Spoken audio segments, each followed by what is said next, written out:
Okay, alright. Okay, selamat datang to SPM Portal again. Okay, so this is part 2 for subtopic 2.4 which is isotope dan penggunanya. Saya dah terang pasal the early one sampai this jadual dalam video pertama. So please watch the video before you watch this one. Okay, so another one key atau standard pembelajaran dalam subtopic 2.4 ni adalah you boleh able untuk gunakan formula GSIM atom relative bagi isotope. Sebelum ni kita kira GSIM atom relative bagi unsur. Maksudnya contoh kita ada He, berapa GSIM dia. Kalau C2H5 berapa JMR dia, berapa JFR dia, semua tu. Okay, tapi kat sini sama je konsep dia, tapi kita akan kira bagi isotope yang mana you akan diberi dalam bentuk peratus. Kiranya you akan diberi kelimpahan isotope tu. Kelimpahan dia. Okay, itu yang dimaksudkan dengan formula ni. Okay, so kalau you nampak sesuatu jadual, okay, contoh ni jadual, and dalam ni you diberi, okay, contoh 3 line. Okay, ni dia kata 25%, ni 36%. Okay, so dah 61 dah. So ni lah 39%. Lepas tu dia kata ini ialah isotope Na contohnya. So kiranya 253639 ni adalah peratus isotope tu, kelimpahan dia di bumi, berapa persen dia wujud. Tu yang dimaksudkan dengan peratus isotope atau kelimpahan semula jadi. Okay, so kita when dapat raja macam ni baru kita akan guna formula yang ini. Okay, so I hope you're clear now. Okay, so saya padam benda ni. Okay, so kita baca statement. Kebanyakan unsur wujud secara semula jadi. Ya, betul. Semula jadi dalam dua atau lebih isotop. GSIM atom relatif unsur tersebut bergantung kepada kelimpahan semula jadi isotop sesuatu sampel. Kelimpahan semula jadi ialah peratusan isotop yang wujud dalam satu sampel semula jadi unsur. GSIM atom relatif boleh dihitung dengan kelimpahan semula jadi bagi unsur yang mengandungi isotop dengan menggunakan formula berikut. Okey, statement yang ni you don't kisah sangat lah. Okey, bukan salah, you tak perlu nak kisah sangat. Ni just dia nak kata you boleh tahu GSIM atom relatif bagi isotop tu based on this formula tu je. Okey, whereas maksud dia kelimpahan. Okay, kelimpahan semula jadi ni actually dia memberi value kepada peratus isotop seperti saya bagi tahu. Apa maksud kelimpahan semula jadi ialah dia kelimpahan is limpah, macam banyak akan dia berterabur. So berapa persen unsur itu wujud secara semula jadi yang dimaksudkan dengan term kelimpahan semula jadi. You tengok term ni, peratusan isotop yang wujud dalam satu sampel semula jadi unsur. The whole thing ni memang kena ada, semua ni kena ada. Peratusan isotop yang wujud dalam satu sampel semula jadi unsur tu yang dimaksudkan dengan definisi. So definisi kau boleh ingat lah, sebab sometimes dia boleh tanya, kalau dia tertanya maksud isotop, maybe dia boleh tanya pasal kelimpahan semula jadi. So jawapan adalah peratusan isotop yang wujud dalam satu sampel semula jadi unsur. Tu je. Okay, so ini adalah formula dia. You have to be able memorize and use the formula well. I'm not sure whether this formula is given in the exam, but as for me lah, senang je ingat. Kan ada macam ni kan, ni what you tulis tau.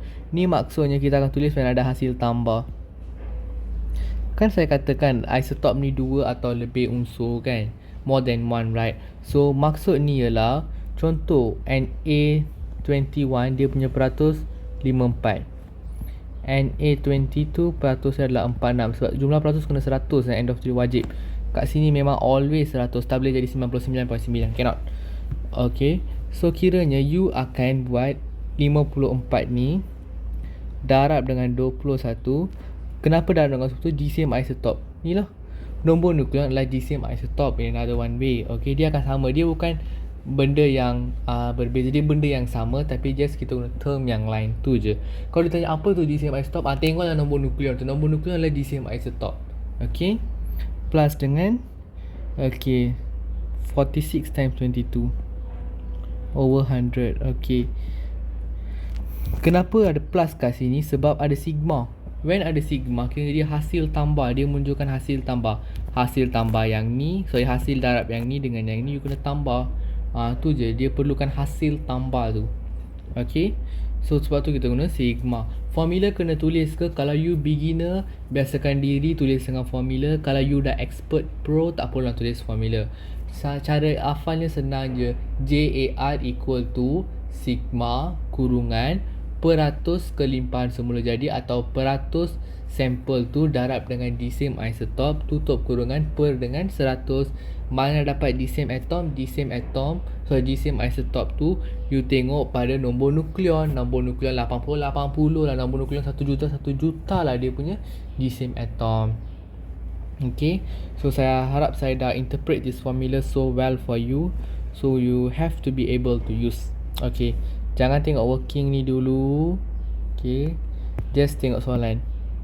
Klorin terdiri daripada 2 isotop. 2 isotop.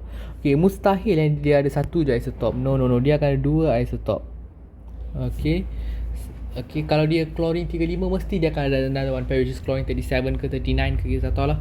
Okay, so 2 isotop. Kelimpahan semula jadi 75% 75% dan 25%. Kira dia dah bagi dah peratus kat sini. That's why saya kata value of peratus ni sama dengan value of kelimpahan semula jadi. So dia benda yang sama je, tapi saya tak tahu kenapa dia guna 2 term kat sini. Okay, so apa soalan tanya? The same atom relative. Macam mana you tahu you kena guna formula ni ke atau you kena kira based on cara berkala? Sangat simple. Kan dia bagi peratus kan? Dah ada je peratus, wajib this formula. Okay, so peratus isotop darab the same isotop. Ni summation of lah hasil tambah. Okay, serah. Terus so gantilah peratus. Okay, saya nak mula dengan 35. Berapakah peratus isotop? 75. Berapakah the same isotop? 35 ke 17? 35. Kenapa 35? Sebab nombor nukleon lah adalah the same dia sebenarnya, bukan nombor proton. Nombor proton hanya dia bagi charge sahaja. Okay, lepas tu ada 2. Lepas tu tambah dengan 25. Mana dapat 25 ni 25%.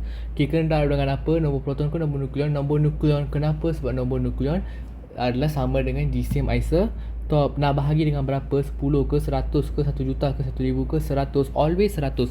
Bawah ni mustahil jadi 99.9. No. Bawah dia pun tak boleh dan atas dia pun tak boleh. 100.1. Oh, cannot. 100.01 pun tak boleh. Dia memang kena 100. Alright, so I hope you're clear at there. So you press your calculator very correctly, you akan dapat 35.5. Macam mana nak check 35.5 ni betul ke salah? Tengok jalur berkala. Kalau nilai you sama dengan the same atom relative bagi unsur tersebut dia bagi jalur berkala atau lebih kurang, memang betul lah tu. Okay, jangan sampai nilai dia bagi 24, you dapat 21. Salah, automatic salah. Okay, so pastikan you boleh guna this formula dengan very good and very well. Okay, so next one, penggunaan isotop. Okay, macam mana kita guna isotop? Okay, sebenarnya isotop ni kita akan guna dalam our daily life. Contohnya dalam perubatan kita guna cobalt 60 for cancer actually.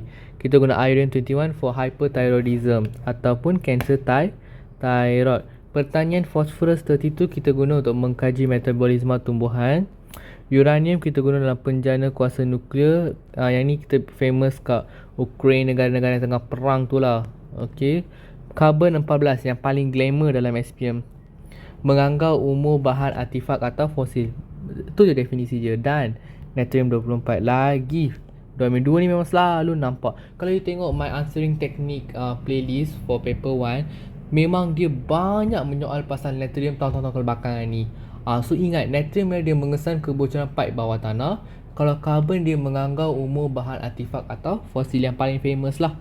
Okay, so you punya homework, hafal this jadual. Okay, so if you have any question, you boleh tanya kat saya. Okay, apa tu hyperthyroidism? You akan belajar in biology chapter 11 I guess. 11 form 4.